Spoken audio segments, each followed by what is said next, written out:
साहब सतनाम। महानुभावों, सतगुरु दरिया साहब जब सतलोक से मृत्यु लोक आने लगे सत्य धर्म को लखाने के लिए, सत्य भेद को बताने के लिए, तो परम पुरुष परमात्मा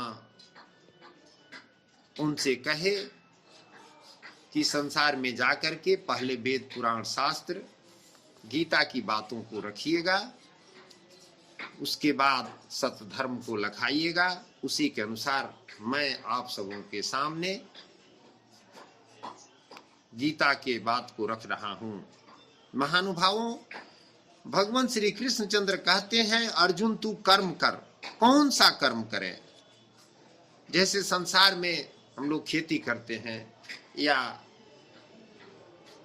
रोजी रोजगार करते हैं या नौकरी करते हैं, यानी नाना प्रकार का कर्म है।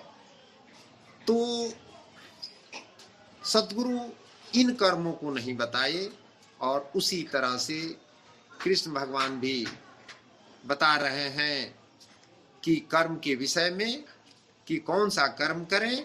तो नियतम कुरु कर्म त्वम, यानी निर्धारित किए हुए कर्म को कर, यानी मनुष्य के लिए एक कर्म निर्धारित है, उस कर्म को हम करें। उसको हम नहीं समझ पाते हैं, वही भगवान कृष्ण गीता में समझा रहे हैं और सतगुरु दरिया साहब भी इस बात को स्पष्ट बताए हैं। क्योंकि सतगुरु बताए हैं कि संसार का जो कर्म है वो तो बंधन है। सतगुरु का एक शब्द है कि माया के गुलाम गीदी दिल तोरा करिया, जन्म सिरानी जात करत बेगरिया। यानी संसार का जो भी हम काम करते हैं यह सब माया की गुलामी है और जन्म जन्म बीत जाता है इसकी बेगारी करने में। तो भगवान समझा रहे हैं कि हे अर्जुन, तू निर्धारित किए हुए कर्म को कर। तो निर्धारित कर्म क्या है? तो बताया यज्ञ की प्रक्रिया ही एकमात्र कर्म है। कर्म क्या है? यज्ञ की प्रक्रिया, यज्ञ की विधि बताया, जो आराधना चिंतन की विधि विशेष है, न कि बाहरी पूजा पाठ। परम में प्रवेश दिलाने वाली प्रक्रिया है। जब तक देह का भान है तब तक अव्यक्त की प्राप्ति दुष्कर है। यदि आप मन को परमात्मा में अचल स्थापित करने में समर्थ नहीं है तो हे अनुरागी, योग के अभ्यास द्वारा परमात्मा को प्राप्त होने की इच्छा कर। जहां भी चित जाए वहां से घसीट कर, वहां से हटाकर उसे आराधना चिंतन क्रिया में लगाने का नाम अभ्यास है। यदि तू अभ्यास में भी असमर्थ है तो केवल मेरे लिए कर्म कर, अर्थात आराधना करने में तत्पर हो जा। इस प्रकार परमात्मा की प्राप्ति के लिए कर्मों को करता हुआ तू परमात्मा रूपी सिद्धि को ही प्राप्त होगा। अर्थात अभ्यास भी पार न लगे तो साधना पथ में लगे भर रहो। यदि इससे भी करने में असमर्थ हो तो संपूर्ण कर्म के फल का त्याग कर, अर्थात लाभ हानि की चिंता छोड़कर समर्पण के साथ आत्मवान महापुरुष की शरण में जाओ। उनसे प्रेरित होकर कर्म स्वतः होने लगेगा। केवल चित्त को रोकने के अभ्यास से ज्ञान मार्ग से कर्म में प्रवृत्त होना श्रेष्ठ है। ज्ञान माध्यम से कर्म को कार्य रूप देने की अपेक्षा ध्यान श्रेष्ठ है। ध्यान से भी संपूर्ण कर्मों के फल का त्याग श्रेष्ठ है। भगवान कहते हैं कि यो न हर्ष्यति न द्वेष्टि न सोचति न कांक्षति शुभाशुभ परित्यागी भक्ति मान्या स मे प्रिय। जो न कभी हर्षित होता है, यानी दुनिया में कोई भी आपका अच्छा काम हो जाए तो जब आपको ज्ञान हो गया है तो आपको अंदर कोई विशेष हर्ष नहीं होगा। यानी जो न कभी हर्षित होता है और न द्वेष करता है, और किसी भी प्राणी से चाहे किसी से भी वह जो द्वेष न करे, न शोक करता है, किसी भी चीज के लिए वह शोक नहीं करता है। क्योंकि दरिया साहब कहते हैं कि महाप्रलय के डर नहीं आवे, आ जाके सतगुरु ढार पिलावे। यानी महा भी प्रलय हो जाए तभी उसे न डर होगा न सुख होगा, और न कामना ही करता है, और किसी चीज की कामना नहीं करता, क्योंकि वह स्वयं आत्मा है और वह परमात्मा का राजकुमार है। उसके बाद उसे कुछ भी प्राप्त करने की जरूरत नहीं है, और उसके बाद जो भी यहाँ मिलता है सब भी छूट जाता है। जो शुभ और अशुभ संपूर्ण कर्मों के फल का त्यागी है, जहाँ कोई शुभ विलग नहीं है, अशुभ शेष नहीं है, भक्ति की इस पराकाष्ठा से युक्त वह पुरुष परमात्मा को प्रिय है। महानुभावों, कर्म करना ही उपासना करना है, विजय प्राप्त करना ही त्याग करना है, स्वयं जीवन ही धर्म है। भगवान कहते हैं, इदम शरीरम कौन्तेय क्षेत्रमित्यभिधीयते एतदो वेति त्वं प्राहु क्षेत्रज्ञ इति तद्विदः। कौन्तेय, यह शरीर ही एक क्षेत्र है, और इसको जो भली प्रकार जानता है वह क्षेत्रज्ञ है। शरीर तो एक ही है, उसमें धर्म क्षेत्र और कुरुक्षेत्र, ये दो क्षेत्र कैसे? इस एक ही शरीर के अंतराल में अंतःकरण की दो प्रवृत्तियां पुरातन है, यानी हर मनुष्य के अंदर दो विचार है। एक तो परम धर्म परमात्मा में प्रवेश दिलाने वाली पुण्यमयी प्रवृत्ति, जिसे हम दैवी संपत्ति कहते हैं, और दूसरा है आसुरी संपत्ति, जो दूषित दृष्टिकोण से जिसका गठन है, जो नश्वर संसार में विश्वास दिलाती है।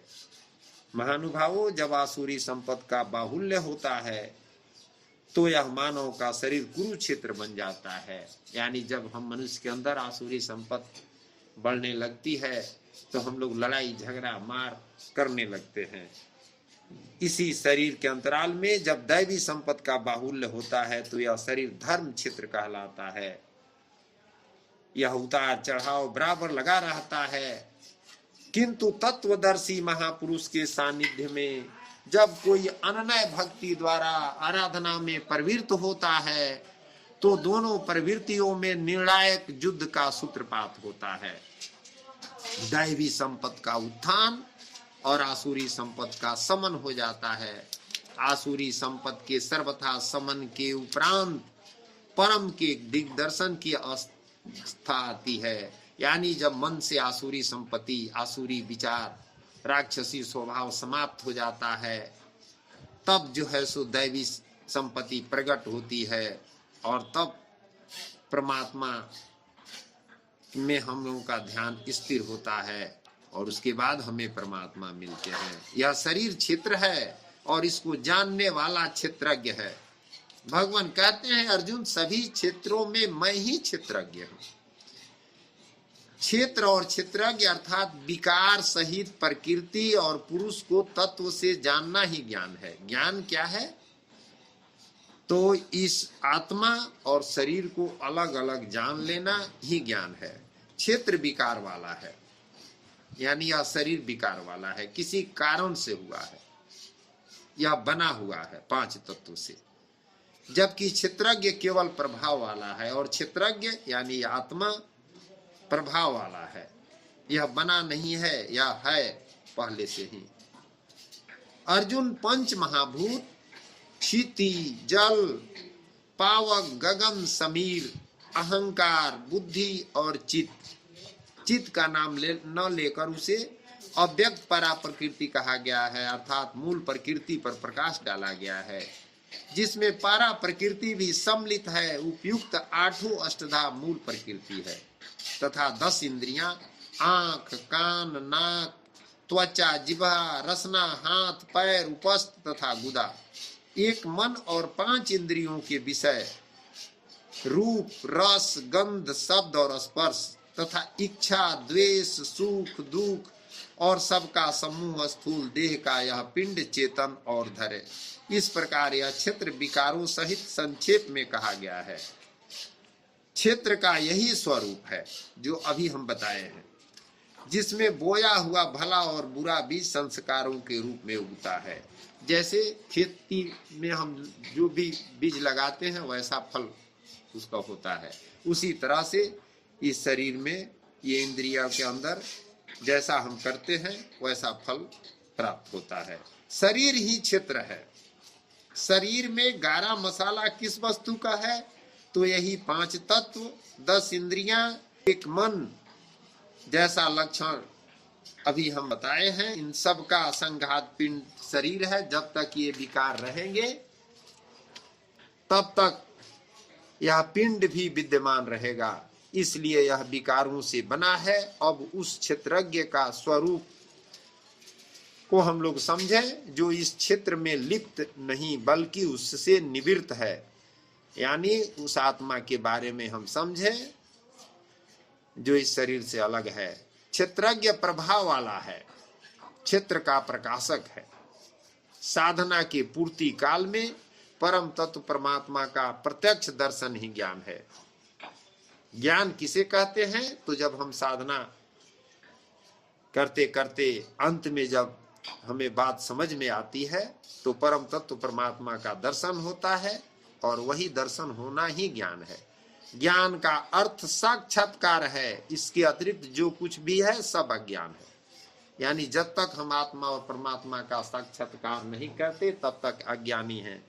शास्त्रों को बहुत रट कर दोहराना ज्ञान नहीं है।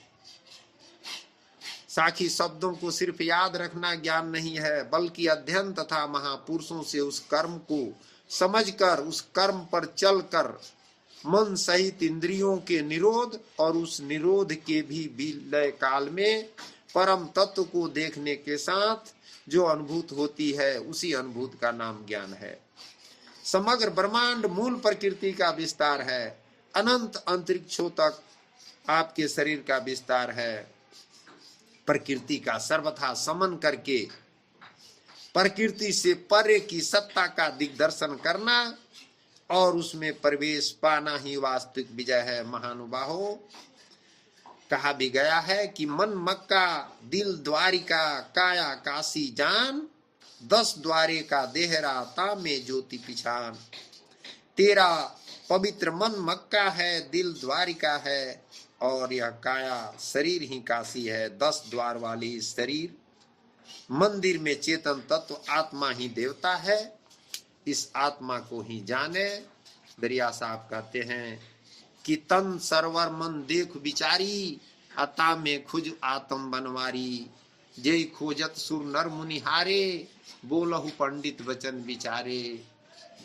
इसी आत्मा को खोजने के लिए ऋषि मुनि हजारों वर्ष तपस्या करते हैं, लेकिन अंत में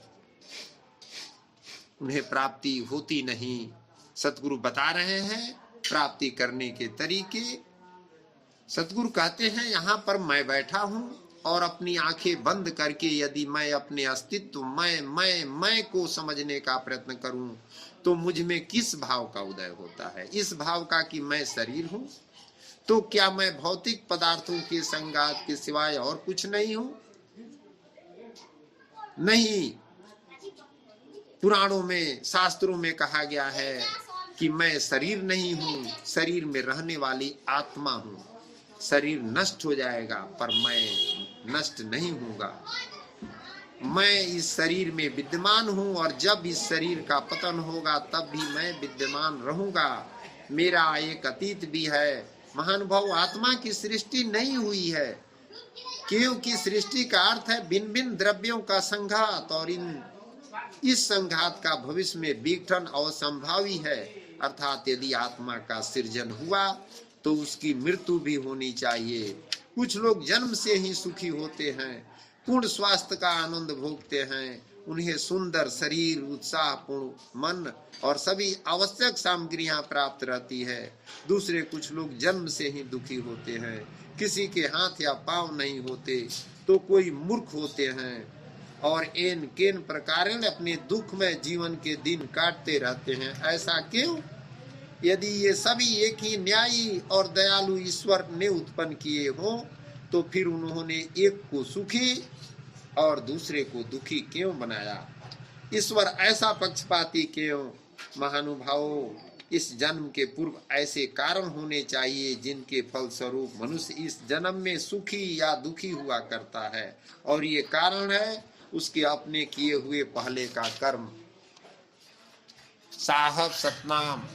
महानुभावों, हम जो है सो संसारिक कर्म करते हुए और आराधना जो है परमात्मा का चिंतन विधि है, जो नाम को भजते हुए श्वास पर ध्यान रखना है, इसको करें।